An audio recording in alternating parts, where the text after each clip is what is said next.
Hey guys, how you doing? Family, friends, peeps, beautiful people around the world. I hope you're good. And what's been happening, right? So let's just get into it. I don't want to waste any time. The first story we're going to talk about is the Olympics and the controversy that's been happening there. Disclaimer, apologies. I rewatched this video before I was going to send it off, and I realized there are a lot of like and pauses, and I apologize for that. I was just trying to really make it concise and stick to the facts and not get distracted and go on the tangent or start rambling and make it a really long video. So hopefully the message was conveyed and you enjoy the content. All right, thank you. The controversy was brought to people's attention after the first fight, and there was accusations that this boxer had XY chromosomes. This was found out from the IBA, which is the International Boxing Association, which is run by Russia, and who used to run the boxing within the Olympic up until I can't remember, it's like 1 or 2 years ago. Now they've been estranged. The Olympic Committee dumped them due to ethical practices that needed to be changes, that they say. Anyway, I'm not going to get into that. It's a whole other political story. But the IBA claimed that they pretty much revoked the membership, or there was two fighters, the one in question right now, the Algerian boxer, and another one from Taiwan, that failed gender eligibility test last year. Now the IOC has many claims of why they don't accept this test, because they've already got rid of the IBA, and it goes back and forth.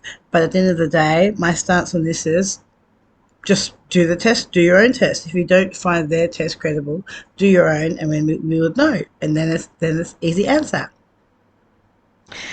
And it's to say this as well, since the Olympic Games, and we're going back into the 30s, gender has been an issue, and sex testing has been a thing. And now they used to do it in many different ways. Some of it was by actual examinations.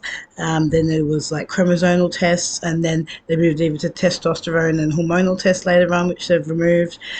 So a lot of them were inaccurate, but we've got better chromosomal tests now that you can easily find out if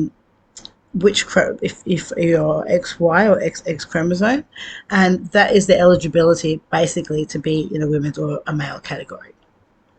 Now, this was throughout the whole Olympics. This has been a thing, and there has been issues in the past due to, and there has been lots of speculation. They brought this in because of cheating, because they thought, okay, it's quite easy for, which they had picked up. There had been instances of it, very small percentage compared to all the other cases, but it was a thing. And without having these measurements in place, it could have been many more. So with the thought of people cheating, it started with Germans, and then there was some other people, and human beings can see in biology or with competition to know a woman and a man. Anyway, you just have to look. You can have masculine females, don't get me wrong, and they could also be accused of being male. All you have to do is a test, and then you find out, and then it's finished. Now, there are these rare cases where you have intersex, or there is a chromosomal, there is a sex genital, sexual reproductive anomaly. So something's happening in the womb, and that doesn't develop with the sex chromosomes, and there can be some variations of the XX and XY, and the symptoms are varied between all these people. So it's very new. It's a very, very small percentage. This doesn't happen often. Some of those cases are like 1 in 15,000, 1 in 30,000 that this will occur, and then you've got Yeah, so most people, and a lot of, I want to say also, a lot of people don't even know that this happens. They don't even know that they have this because there will be there will be ambiguous genitalia at birth. So you'll be usually classified as female, um, or it could be male, and most of the time, not all of the time, only when it comes to puberty or infertility later on in life. If people go and seeking help because they have infertility, well, they actually maybe find out that they have some chromosomal disorder. So that being said, that's why I don't want to put any emphasis onto this boxer, because if she doesn't have XY chromosomes and there's some variant of it, and she grew up in Algeria, it's more than likely that she was classified as something at birth. She's always grown up as that from birth. Maybe she came into, a strength and different features or whatever later on, but as far as she knows, she's a woman, and she was given the title of being a woman. And until, as far as I know, the IBA did the test last year on her, this might be a brand new thing to her since last year. But in saying that, since last year, she's known that this has come up, and so all the this is backlash, and she's doing lawsuits and this on for cyberbullying to Elon Musk and J.K. Rowling. I think coming to the Olympics, she would have known that this could come out again, and it'll be something that you have to deal with. So, which leads me to my next part of the elite level. So I do have compassion to this person um, that this is on a public scale now, having to address something that she may never have known about herself, that maybe she's technically a male. And I'm not going to go into what all the disorders are. I can link you, you can look it up on the internet anyway. I've looked into a lot of them and I've read about all of them and all the different syndromes. I'm not going to do that right now. I'm going to say some have an advantage, definitely. And I think it's individual cases, but something that needs to be flagged immediately if you're going to go into the women's category, obviously, and even for the men's. So it's very invasive tests that can be done now to find this out. I think personally, to solve this whole issue, the Olympic Committee just needs to, if you're going to be in a women's category, at an Olympic level, this is an elite level, mind you, the highest level that you can be at around the world, you need to be one thing, a female, okay, and then in your weight division or A, whatever it may be. But that's the only main one thing. And if you can't pass that test, then it needs to be discussed about a lot of other things. But I don't think hormone levels have anything to do with that. If the person's gone through male puberty and has a bone structure, stronger bones, bigger lungs, muscles, all this type of thing, there's so many things that are an advantage in the male body if it had developed in that way. There's so nuanced, and the amount of people that have this intersex is so small that it is really difficult to not discriminate. But this is the only time you actually have to discriminate, to have different categories. And unfortunately, it's really sad.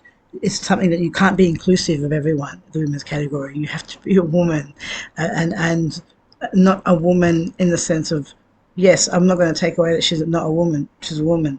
She might have all the parts as a woman, but she's also got something in her body at birth that changed her DNA, which gave her something different. And should they be excluded from sports? No. Should trans people be excluded from sports as well? Not at all. But can you be included in the highest level of elite competition that is for women? No, you can't. That's just facts, okay? So the controversy continues as, excuse me, the reason that this boxer was allowed to participate in the participation Olympics, because that's what it is now really, is because she passed their eligibility criteria, which is a passport check. No, yeah, you heard me. Yeah, passport. They checked the passport and they said on her passport says that she's a woman. On her birth certificate says that she's a woman. She's grown up as a woman. She's boxed as a woman before, so she's a woman. Therefore, she's a woman.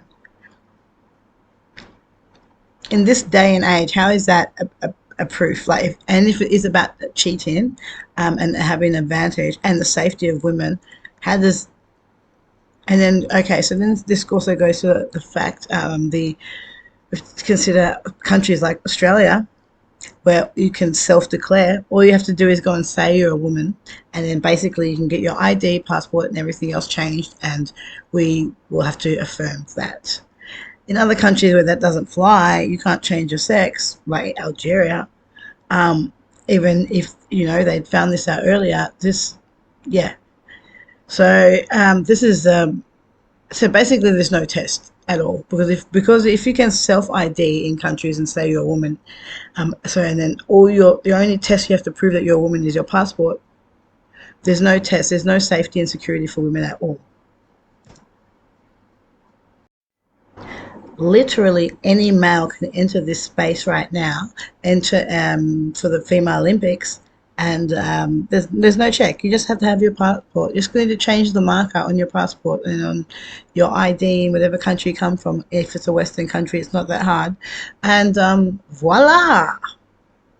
You're going to break all the women's championship records and make scores that no one else can ever get again, and just start taking opportunities and putting girls in danger, females per se, but the boxing. So, yeah, thanks, guys. Rights for everyone, inclusivity, as they say. All right, so talking about inclusivity, how did we get here? How did this become the standard when before people were put through, um, invasive tests of being paraded around naked and looked at or examined by doctors or, other things. So there has been a history. There's been a couple cases, okay, where some previously intersex people. Don't ask me the whole how it all came out, but it come out in time in their countries and stuff. And we're talking way back to where people are judgmental now, and things are difficult. And I can imagine how it was back then. So my heart also goes out for these athletes, because some of them may or may not have known. And their story came out, and some had fallen into bouts of depression, committed suicide as well due to the whole backlash and everything that came out after this. And I think that's horrible, and that's why I think now we've got better measures in play that we can put into place to protect people. Do these tests before you get to the Olympics. It doesn't have to be in front of everybody on the world stage of telling someone this is an intersex person. You can find out, they can find out earlier, but they have to know before you come to the Olympics, you're going to do this test. And there's a possibility, if you don't know that you may have some chromosomal problem, you're going to find out now. And then people can decide whether they want to compete at this level or not. That to me is fair to everybody. And then they can also have their own. We can have another area where people can compete. So it's fair for them to also have an elite level, but not increase. You can't take over a women's space just for inclusivity. I'm sorry, no.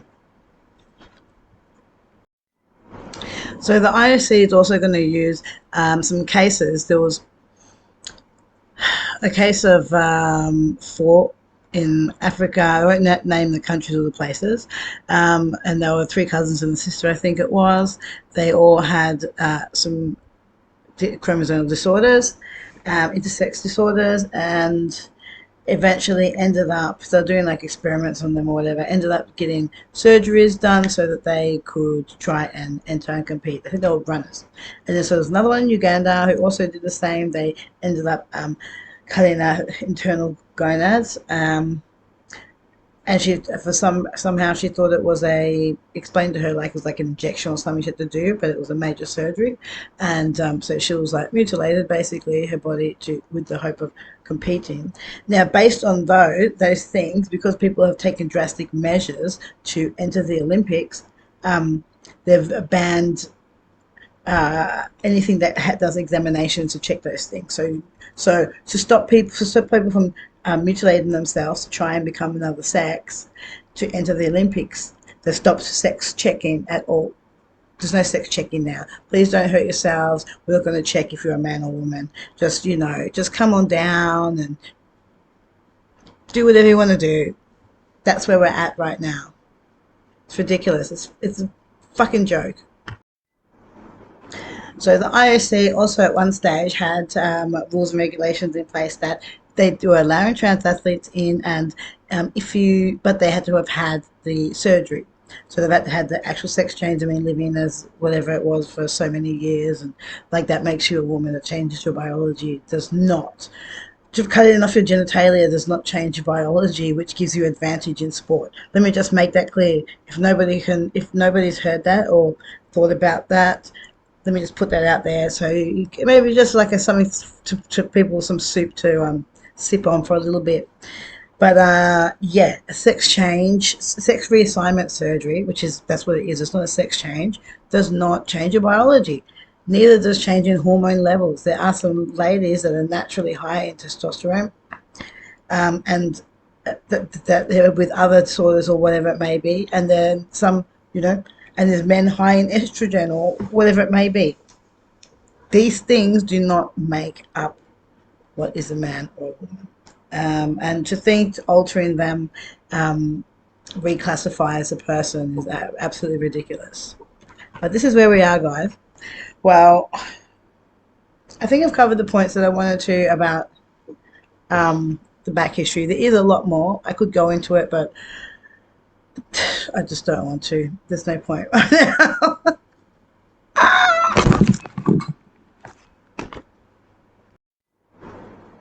All right, I think that's everything. Oh, hi, Shira. Maybe cute. I think it's everything I wanted to touch up on for now. Anyway, they're the main kind of points, and yeah, the important things to look at. There's a lot of like stories, sensationalism, drama attached to it to kind of dilute the facts. But these are the facts. These are the main things that I'm personally focused on, and that I think we should be focused on. Um, and just the fact that we're getting further worse into this thing. For example, right now in Australia, we still don't know what a woman is. There is a court case that I'm going to talk to you about in the next video, which is Giggle versus Tickle. And that's another story. All right, I'll get onto that as soon as possible. Thanks for being here. Share this story with people. Share your comments, talk about it with people. Thank you for listening and watching, whoever, 5 people of my family and friends doing so. And just at least share this message with other people. Go and have chats and stuff. All right. And put it out there, because even if it's not something in your vicinity right now, it's coming. Let me tell you, it's coming. And the next story will also prove that further. All right, guys. Much love. Take care. Talk to you soon. Bye.